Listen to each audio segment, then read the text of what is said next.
bumalik ka sa kontrata ng galing. Kahit anong gagawin ko, iyak ako ng iyak dyan. Hindi ko na kaya. Masyadong mon. Baka maging emotional siya at baka masampal niya ako. Hi! Bawal ang bisikleta dyan! Kasalanan na naman yung mga driver. What? Magmumukha kong tanga eh. Lahat kinakaya ko. Pati bunganga mo kinakaya mo. Talagang nanggigigil ako. Para pang ano? Parang nyo. Tapos na yung ating interview. Pero pagpasok ko mga kaibigan, siyempre ninervyos ako. Magandang araw sa inyo. Mahal, ano yung sinabi mong gawin ko? Magandang araw? Yung ano, carrots. Carrots? Oo, yung carrots. I-grind ko? Oo. Sige. Mag-grind tayo ng carrots mga kaibigan dahil ang gagawin natin ay dalawa o tatlo? Dalawa lang? O isa lang? Isa lang ako. Isa lang? Kasi dapat o, ito sarap. Nasaan? Hindi sibuyas, ugasak talaga ako. Ay, ugasan niya yung sibuyas para hindi siya maging emotional, ano? Oo. Baka maging emotional siya at baka masampal niya ako. Ano? Oo. Oo. Delicate yan. Pag naging emotional yan, ay nako. Masasampal tayo dyan. I-prepare natin yung... Mas, pakihugasan mo na lang to. Ay, hindi na. Malinis naman to eh. Huwag natin hugas-hugasan yan. Ano pa? Yung dried meat? Ilabas ko na. Oo, pakilabas. Yung... Ayan. Yung dried meat dahil ang gagawin natin ay lumpia. Lagay ko na rito, ano? Tapos yung... Galing na kung saan natin ilimix. Oo. Yung mixing bowl natin. Ayan mga kaibigan, gumawa tayo ng lumpia para lumaba yung ating buhay at kumanda yung ating pagmamahalan at love life. Ano? Love life? Yes! Sabihin mo na, oo, para naman ano, wag mo, hindi ako mapahiya. Magmumukha akong tanga eh. Oo, love life ay ako. Oo, ay ako. Love life. Okay. Tapos wala na ano, bawang. May bawang ba yan? Ano nagay-bag natin? Hindi ko maalala. Oo, kahit Kunti lang ano. So ayan, prepared na siya. Tapos yung paglalagyan natin ng ating carrots. Ay hindi, diretso ko na ano, mahal. Oo, diretso na dyan. Kahit dyan ka na magganyan. Kaya mo. Ay, mahal. Lahat kinakaya ko. Pati bunganga mo kinakaya ko. Kayang-kaya ko yan. Sige. Kutsilyo. Kasi babalatan ko pa yun eh. Yung pambalot natin. Ayan. Sige. Okay na. Oh. Sige, okay. Parang may nakalimutan ako mga. Siyempre yung ating magluluto tayo ng lumpiasis. Oo, magluto tayo ng lumpia. At may pupuntahan ako mamaya. Oo, yun ang dadalhin niya. May magpapadispedida kasi Papa. nakilala ko sa kindergarten na mag-ina. At babalik sila sa babalik sila sa Romania. Ayan. For good na ba sila doon? For good? Oh, for good. Oh. Nagsawa na sa Germany. Ayaw nila sa Germany. Ayan. Ganun talaga ang buhay. Kung doon ka masaya, di bumalik ka sa kung saan ka nang galing. Oo. Diba? Nag-a-adjust ka. Tapos yun, magpaano siya, kakain lang, tapos yung magpaalam. Das spritzt richtig, du musst das nach unten. Oh. Ano kasi dito mga kaibigan, kahit na despedida, yung mga simpleng tipon-tipon ay yung mga tao ang kukuha ng pagkain. Oo, may kanyang-kanyang dala. Oo. May magluto sila, tapos yun, hindi yung kagaya sa atin. dito, practical yung mga tao, mga kaibigan. No? Kaysa yung, meron namang nagpapakain. Ano? Mahal. Ako na. Oh my God. Abang mo si Clutch na rin. Oo, ako na. Palit tayo, mahal. Yung ako nang magsasakripisyo. Kahit anong gagawin ko, iyak ako nang iyak dyan. Oo, sakripisyo. Ako na, mahal. Ako na gagawa.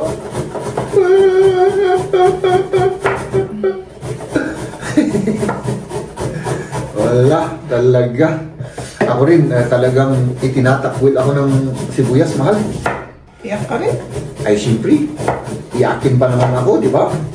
Tapos pag sibuyas, iiyak ulit ako. Ay, wala na. Basta i-ano mo, i-slice, tapos i-ano ko, i-ganon-ganon ko para mas maliit yan. Oo, maliit naman yung ginagawa ko. Oh. Bagay, maluluto naman yan. Mga ano naman yan, hindi sila. Hindi maarte. Hindi maarte. Kasi may mga maarte dito. May mga ayaw ng sibuyas. Ay, ito.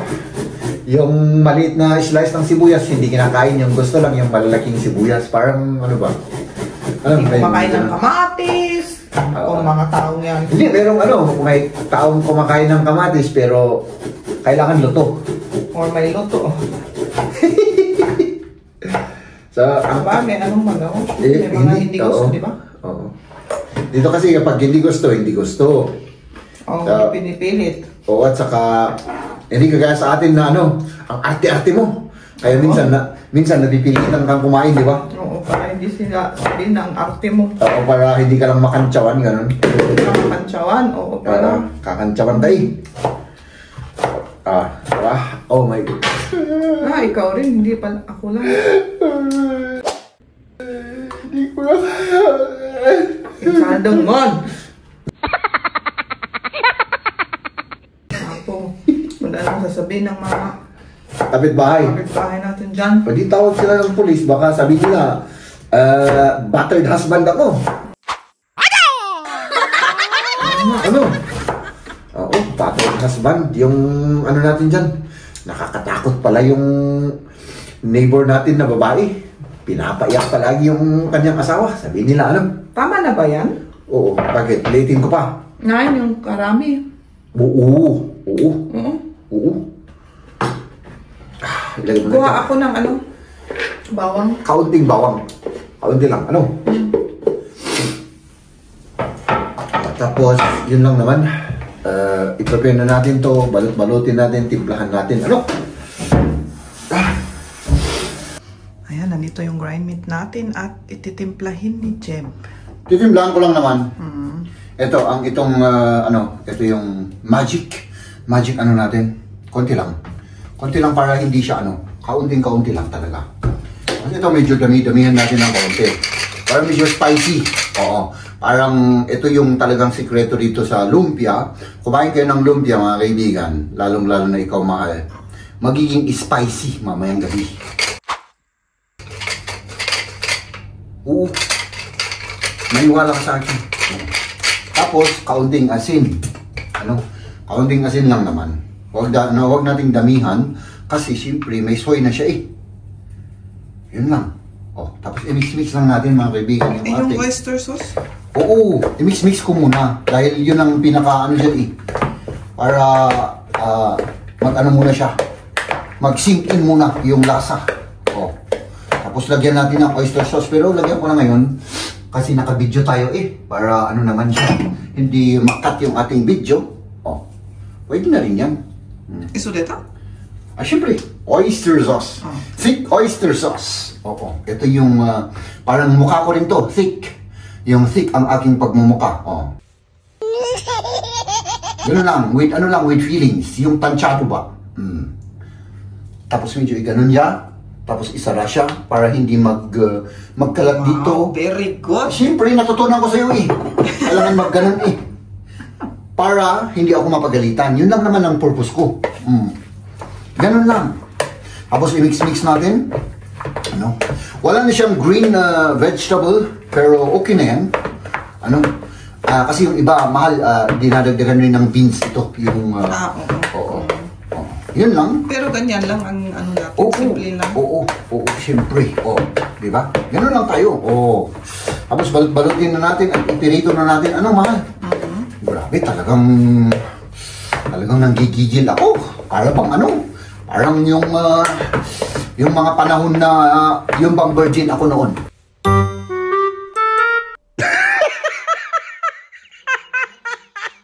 Mahal, talagang nanggigil ako ng first time eh. Hindi ko kasi alam hindi ko alam yung expectation ko noon. Oo, parang ngayon din. Parang first time kong magtimpla ng ganito at syempre yun ay first time na titikman natin. So, ganun lang. O sige, tignan mo mahal kung pwede na. Pwede na? Pwede na. O sige. Lagyan na natin. Huwag mong idagdag yung kamay mo ha, mahal. Pwede na? Hindi pa? Hindi pa. Ay, hindi pa. Kailangan pang ipaano siya. Ipainit yung mantika. Ay, nako. Kaya natin muna. Oo. Siyempre, yung katakawan kasi eh. Talagang, kanina ko pa hinihintay yun, mahal, para matikman natin. Mag-atchi ako. Sige, mag-atchi ka lang. Oo. Sige lang. Pwede na? Pwede na ano? Dali, mag-ugas ako ng kamay. Kasi atchi. Oo. Hindi ko alam kung pwede na yan, mga kaibigan.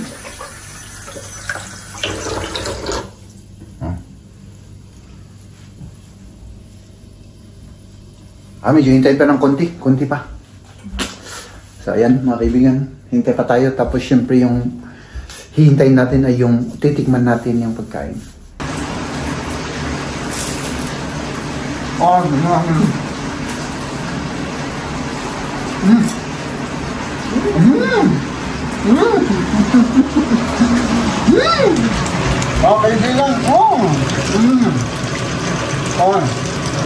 Diba?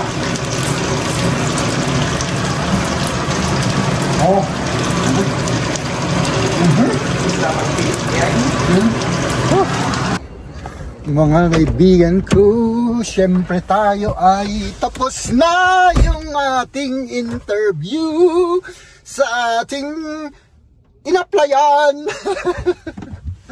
Ayan, ikukwento namin mamaya, pero sa ngayon mga kaibigan, susunduin namin si Liam kasi si Misis nandito rin sa syudad. May pinuntahan sila at yun sasalubong kami dun sa school ni Liam. Sana hindi to uulan mga kaibigan, grabe. So ayan, tapos na ang ating interview at ikukwento ko mamaya kung ano yung mga pangyayari.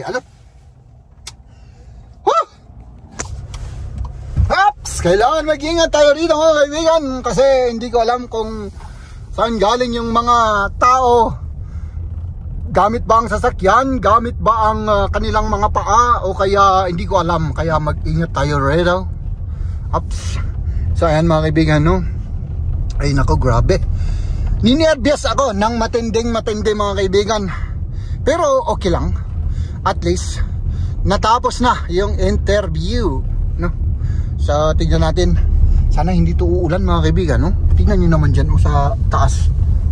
Parang delicades na delicades. Hi! Bawal ang bisikleta dyan! My goodness! Diba? Tapos kapag may nabukulan sa inyo dahil sa bawal yung pagbibisikleta, kasalanan na naman yung mga driver. My goodness! Ayun na mga kaibigan, let's do this! So ayan, we are home at yun. Ay naka, si Mrs. nagpapahinga dahil hindi maganda yung pakiramdam niya. Yung mga bata nandoon sa kanilang kwarto, no? At ako naman ay siyempre kumakain tayo ng blueberry na fresh at may protein pudding. Protein pudding siya. Diba? High in protein. Nakasulat dyan. Grabe. So, ayun mga kaibigan, yung siyempre kanina nag-prepare tayo. Pumunta tayo doon. Hinahanap ko pa mga kaibigan. Hinanap ko pa kung saan ako pupunta, saan ako papasok. Ang dami pala nilang entrance doon. No?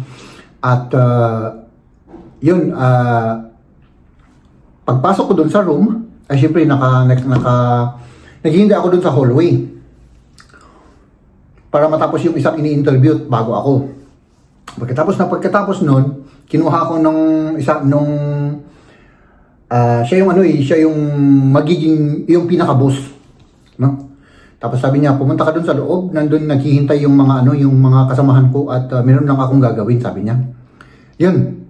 Pumasok ako, syempre na-introduce nila yung mga ganito parang lamesang ganito yun na medyo malaki-laki. Tapos dalawang lalaki at isang babae noong una. Tapos pang-apat yung kumuha sa akin na bossing. Oo, babae ang bossing dun. Yung pinaka-boss. So, yun, pagpasok ko mga kaibigan, syempre, nervous ako. No? Tapos yun, introduce, tapos inofferan ako ng tubig, linagyan yung glass ko ng tubig. Syempre, uminom ako, tapos yun, nagsalita na siya. Inintroduce yung, kung ano yung Department of Culture, kung ano yung mga ginagawa. Tapos tinanong sa akin kung meron akong alam. Siyempre, nag-prepare ako kanina, binasa-basa ko lang. Sabi ko, wala akong masyadong alam sa ano. Naging honest ako Wala akong masyadong alam, pero ang alam ko lang, ganito-ganito ang ginagawa. So yan mga kaibigan, to cut the story short, pumasok na yung pinaka-bossing. Yung isang babae din, yun ang pinaka-bossing sa lahat-lahat. Kasi yung Department of Culture, may mga iba't ibang parang mga under-department ba? Hindi ko alam kung under-department. Basta may mga iba't ibang sangay ng yun ang isa doon sa, yun ang isang parang sangay, yung under ng Department of Culture. Nandun yung pinaka-bossing ng buong city. Yun ang yun ang pinakamaraming sinabi. Pinakamaraming tanong, no? Tapos yun, inintroduce nila yung sarili nila at kung ano yung mga ginagawa-gawa ng Department of Culture. Sabi ko nun, wala akong masyadong alam, pero ito lang ang alam ko.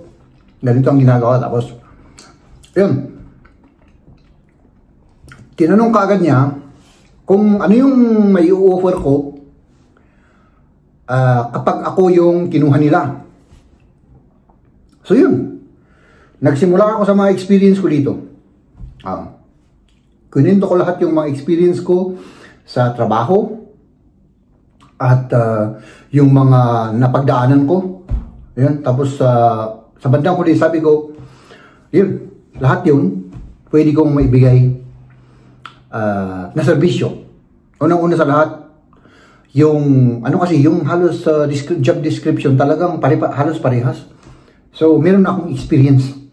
No? So, yun ang ko. Tapos nagtanong sila.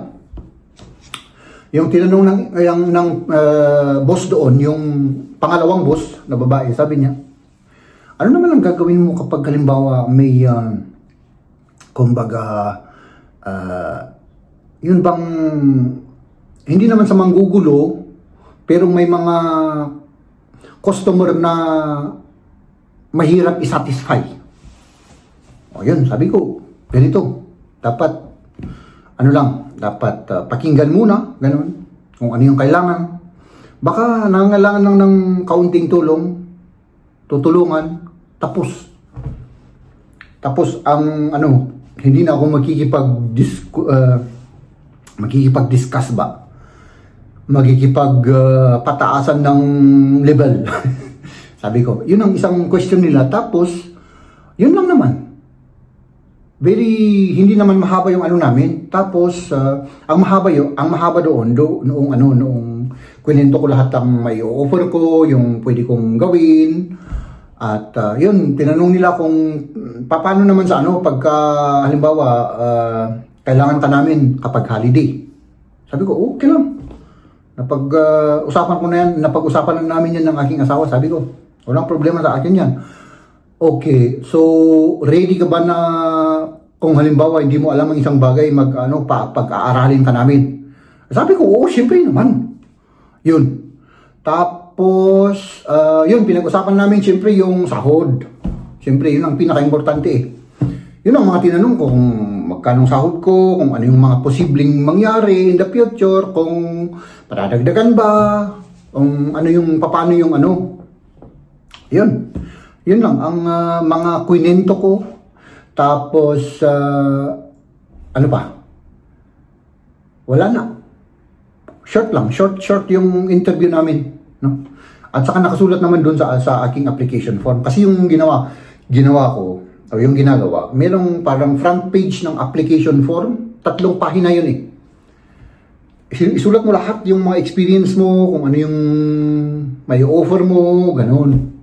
Tapos yung biodata, yung susunod na page, tapos yung susunod na page, wala naman. 2 lang pala, 2 page. Tapos syempre yung mga qualification, yung mga halimbawa diploma, kumbaga yung mga natapos mo, syempre, kailangan na yung mga, halimbawa nag-seminar ka sa isang, may specialty ka at may schooling ka na ginawa, ilagdag mo rin doon. Yun. Para bang ano lang, para bang, kumbaga nagbebenta ka ng ano, kumbaga nagbebenta ka ng bangus sa market. Diba? Sabi mo, oh, fresh ito pinakamasarap. Kumbaga ganun ba? So, siyempre, kapag nasa interview ka, ay siyempre yung mga positive. No? Tapos tinanong sa akin, ito pa, bakit ka alis doon? Sabi ko, sa ngayon, hindi ako satisfied. Ay, alis ako, sabi ko. Eh, bakit ka naman hindi satisfied? Ay, yan po ang hindi ko po madidiscuss kahit saan. Sabi ko, rinispeto naman nila. Kasi, hindi naman, yun ang dapat na lugar kung i-discuss ko yung mga hindi ko gusto sa isang, parang pangit na tignan. Yun. At saka yun, pagkatapos nun, wala na ba akong nakalimutang ikwento? Yun lang naman. At direct to the point kasi lahat. Pag-usapan ng sahod, siyempre, pag hindi mo gusto yung sahod, siyempre, sabihin mo, paano naman yan, may experience naman ako sa ano. Sabi naman nila, walang problema yan, basta pag-uusapan na yan, may possibility na tataas. Ganon. At, yun lang naman, tapos, yun, wala na kasi kaming time, at sabi nila, sige, tatawagan ka namin or mag-ano kami ng letter. Tapos sumunod, nung lumabas ako, merong sumunod sa akin. No?